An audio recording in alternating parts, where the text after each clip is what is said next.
If I'm a woman and I say, I know I have to be dressing better and properly, I know that hijab is a must, I know Allah said so, and I really have the intention, I love Allah, I love His Messenger, but I'm not doing it.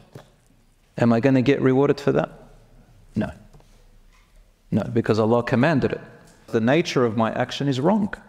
It's a compulsory act, and that one's a major sin. Now, of course, someone with the intention is better off than someone who doesn't have the intention at all.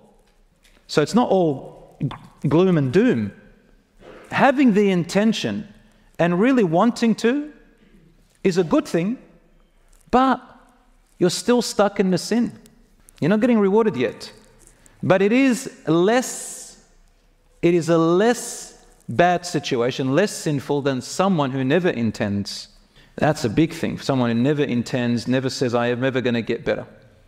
And then there are those who intend, and then they can't do it straight away, so they take it step by step. They say, look, you know what? I can't do the whole 5 daily prayers. I'll do 2. I'll do 3. Okay, that's better than the person who does only 1, but still, you're going to be accountable for the other 2, and so on.